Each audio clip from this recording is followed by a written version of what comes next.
semuanya, perkenalkan saya Kalenda Leonita dari Angkatan 2021 Fakultas Kedokteran Hewan Universitas Udayana. Ini saya tunjukkan untuk atau sebagai syarat memenuhi tugas dari mata kuliah bakteriologi dan mikologi. Oke, pada video kali ini saya akan menjelaskan tentang bagaimana pewarnaan bakteri, terus teknik pewarnaan bakteri itu ada apa aja, dan tujuan dari pewarnaan bakteri. Sebelum kita masuk ke dalam teorinya lebih detail, saya membagi pewarnaan bakteri menjadi 3 fokus utama. Yang pertama itu pewarnaan negatif, yang kedua adalah pewarnaan positif, yang nanti akan dibagi lagi menjadi 2, yaitu pewarnaan sederhana dan juga pewarnaan diferensial. Lalu yang ketiga ialah pewarnaan khusus, di mana pewarnaan khusus itu kan banyak jenisnya, dan yang akan saya jelaskan di sini adalah pewarnaan spora, pewarnaan flagella, dan juga pewarnaan untuk yeast atau fungi. Apa sih yang membedakan antara pewarnaan sederhana dan juga pewarnaan diferensial? Jadi untuk pewarnaan sederhana ini hanya menggunakan satu cat warna, sedangkan untuk pewarnaan diferensial menggunakan kombinasi lebih dari satu cat warna. Untuk apa sih dilakukannya teknik pewarnaan bakteri?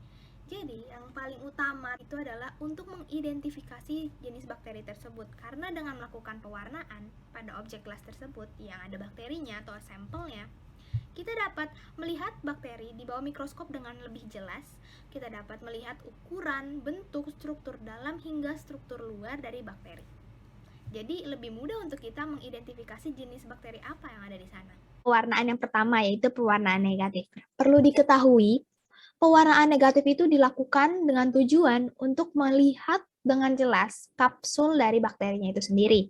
Jadi ketika kita lakukan pewarnaan pada bagian latar belakang preparat atau objek gelas, yang akan terlihat ketika kita amati melalui mikroskop adalah kapsul dari bakteri itu sendiri. Nah, biasanya cat atau pewarna yang digunakan saat pewarna negatif itu bersifat asam dan juga memiliki beberapa komponen kromoforik yang negatif. Ini adalah salah satu contoh dari pewarnaan bakteri yang telah kita amati di dalam mikroskop. Nanti hasilnya akan seperti ini. Lalu untuk pewarna negatif ini menggunakan beberapa contoh pewarnaan atau contoh pewarna ya.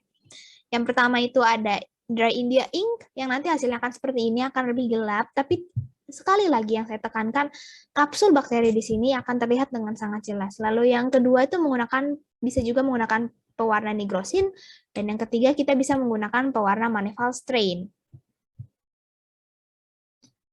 Oke, kalau pewarna negatif, selain kita untuk melihat dari kapsulnya sendiri, kita juga bisa untuk belajar bagaimana sih morfologi dari bakteri, mulai dari tadi ada bentuknya, ukurannya, terus susunannya, tanpa kita harus merusak karakteristik asli dari si bakterinya sendiri, kayak gitu. Warna negatif, kita beranjak ke pewarnaan yang kedua, yaitu pewarnaan positif. Jadi kan udah dijelasin ya, pewarnaan positif itu ada 2, ada pewarnaan sederhana dan juga ada pewarnaan diferensial. Nah, kita bahas dulu nih pewarnaan sederhana. Jadi, seperti yang kita ketahui ya, pewarnaan sederhana kan cuma menggunakan satu pewarna pada satu akannya. Nah, biasanya cat pewarnanya itu mengandung ion organik maupun anorganik. Nah, contoh dari cat pewarnanya tuh ada yang namanya carbon fusion untuk yang pertama. Nah, terus ada juga kita menggunakan pewarna dari polikrom methyl blue. Nah, untuk carbon fusion sendiri nanti hasilnya akan seperti ini. Ada contohnya nih. Nah, setelah melakukan pewarnaan methyl blue, nah nanti hasilnya itu akan kurang lebih seperti ini. Ini adalah bakteri Bacillus anthracis. Nah, di sini itu terlihat ya dengan jelas, ada batang-batang berwarna biru dengan dikelilingi oleh selaput yang berwarna pink. Oke, next kita langsung ke pewarnaan positif yang kedua, yaitu pewarnaan diferensial. Nah, pewarnaan diferensial itu ada 3 cat warna yang biasanya digunakan, yang kita juga bisa menggunakan pewarnaan gram contohnya, di mana pewarnaan gram ini juga termasuk diferensial karena ini terdiri dari beberapa step atau tahapan. Yang pertama sudah jelas kita harus siapkan dulu objek gelas yang ingin kita warnai nanti dan pastikan sudah ada sampel di dalamnya. Lalu kita teteskan kristal violet sebagai warna dasar selama 60 detik atau 1 menit. Lalu kemudian kita akan masukkan lagi pewarna iodin atau gram iodin selama 60 menit juga. 60 detik dalam waktu 1 menit ya, dia itu sebagai modern atau senyawa untuk mengidentifikasi, mengintensifkan, sebagai senyawa untuk mengintensifkan dari warna awal tadi, warna dasar. Lalu yang kedua, alkohol atau aseton ini diteteskan selama 15 detik saja karena hanya sebagai cairan peluntur. Nah, peluntur dari warna dasar yang telah kita warnai dengan kristal violet tadi. Nah, selanjutnya yang terakhir itu adalah safranin. Safranin itu hanya diteteskan 60 detik atau 1 menit karena dia itu sebagai pewarna penutup cenderung berwarna ungu ya kalau misalkan gram. Biasanya untuk gram positif itu warnanya ungu, sedangkan kalau untuk gram negatif itu dia berwarna merah biasanya. Oke, selanjutnya itu ada pewarnaan diferensial dengan pewarnaan Ziel-Netzland strain. Di mana tahapan yang pertama ya udah pasti kita siapkan dulu objek gelasnya, lalu kita teteskan karbon fusin, lalu setelah itu kita fiksasi, setelah itu kita panaskan atau kita fiksasi. Nah, setelah itu kita aplikasikan lagi aseton sebagai dekolorisasi yang tadi tuh buat, terus abis itu kita tetesi dengan aseton sebagai dekolorisasi atau untuk melunturkan warna dasar. Dan yang terakhir kita menggunakan methyl blue. Warnaan yang tadi jika kita lihat di dalam mikroskop akan terbentuk ya, ini ada filamen-filamen bercabang dan terlihat jelas di sini. Terus yang berwarna merah maksud saya, yang berwarna merah itu artinya bakteri yang tahan terhadap asam. Sedangkan yang warna biru itu artinya bakteri yang tidak tahan asam. Oke, selanjutnya yang terakhir dari pewarnaan diferensial adalah pewarnaan Giemsa. Berarti menggunakan Giemsa, udah pasti. Dan tahapan-tahapannya di sini adalah yang pertama, siapkan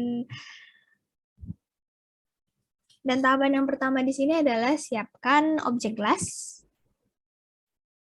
Objek gelas yang sudah kita pastikan ada sampel di dalamnya, lalu kita fiksasi dengan metanol, lalu dikeringkan. Setelah itu kita bisa teteskan larutan Giemsa, perbandingannya dengan Aquareus itu 9:1. Nah, lalu diteteskan selama 15-20 menit, tunggu hingga kering, terus cuci dengan keran, air mengalir, lalu keringkan dan diangin-anginkan. Nah, itu kita bisa lihat deh pewarnaan Giemsa ini bentuknya seperti apa. Nah, gimana? Seperti yang tadi di awal saya sudah sebutkan, pewarnaan khusus yang akan saya jelaskan di sini ada 3. Pewarnaan spora, pewarnaan flagella, dan juga pewarnaan untuk hias atau fungin. Langsung kita ke pewarnaan pertama, yaitu pewarnaan spora. Pewarnaan spora ini dilakukan untuk bakteri-bakteri yang membentuk endospora. Contohnya ada Bacillus dan juga bakteri yang berasal dari genus Clostridium. Nah, ini adalah beberapa tahapan pewarnaan dari endospora dengan metode Schaefer-Fulton. Langkah pertama adalah langkah pertamanya adalah kita siapkan dulu objek gelas yang ingin kita gunakan, pastikan sudah ada sampel di dalamnya, lalu aplikasikan pewarna primer berupa melange green, lalu untuk langkah ketiga yaitu kita lakukan fiksasi dengan pemanasan, lalu kita dekolorisasi lagi tapi hanya dengan air saja, lalu yang terakhir adalah aplikasikan safranin, di mana dengan pengaplikasikan safranin atau pewarna sekunder ini akan terbentuk ada yang namanya warna pink. Oke, langsung saja kita masuk ke pewarnaan khusus yang kedua, yaitu pewarnaan flagella. Di mana prinsip pewarnaan flagella itu adalah kita dapat melihat organel-organel yang ada di dalam bakteri dengan sangat jelas. Dan untuk pewarnaannya sendiri nanti ada beberapa metode, yaitu metode Gray dan juga metode Leysen. Nah, ini adalah salah satu gambar dari pewarnaan flagella. Yang kita identifikasi di sini adalah jenis bentuk dari flagellanya.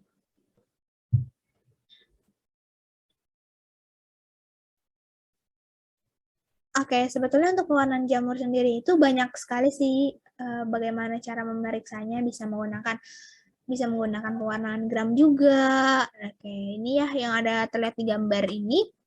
Ini adalah salah satu hasil dari pewarnaan gram.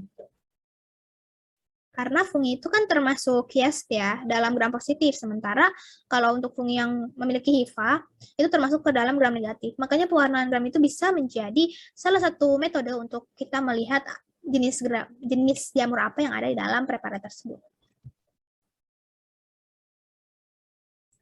Jadi metodenya seperti ini.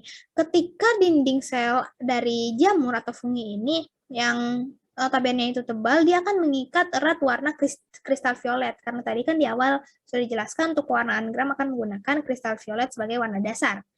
Nah, terus pewarna tersebut akan ditahan dan tidak dapat di luar saat proses dekolorisasi dengan penggunaan dari aseton. Oke, jadi pewarnaan dari kristal violet di awal ini akan ditahan dan tidak akan luntur ketika adanya proses dekolorisasi dengan aseton. Karena yang tadi kita udah jelaskan kalau pas dekolorisasi dengan aseton itu hanya 15 detik dan tidak lama, itu memberikan pewarna yang pertama atau yang namanya kristal violet dan bahkan sampai iodin itu tidak sempat untuk keluar dari dinding sel jamur atau fungi yang ada di dalam sampel tersebut. Sehingga nanti yeast atau jamur yang ada dalam preparat tersebut akan sepenuhnya berwarna ungu. Seperti pada contoh di sini. Akan gram itu bisa juga menggunakan lactopetol katun blue. Nah, seperti yang di sini.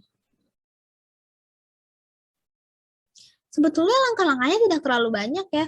Seperti yang pertama, yang paling umum adalah kita siapkan dulu nih objek gelasnya, lalu kita teteskan 1-2 tetes lactophenol katun blue dengan pipet tentunya.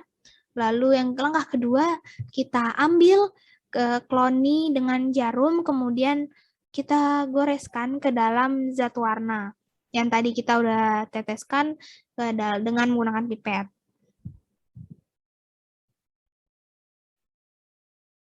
Lalu langkah yang ketiga, kita tutup objek gelas dengan cover gelas dan berikan vaselin. Dan yang keempat, amati di bawah mikroskop dengan perbesaran 10 kali hingga 45 kali. Artinya untuk perbesaran 100 hingga 450. Lalu yang terakhir itu, halo, nggak kerasa ya udah di akhir video, dan di akhir video ini saya ingin mengucapkan terima kasih telah menonton video ini. Semoga bermanfaat. Jika ada kesalahan kata yang saya ucapkan, maaf ya sebesar-besarnya, dan ya jangan lupa untuk like, komen, dan subscribe.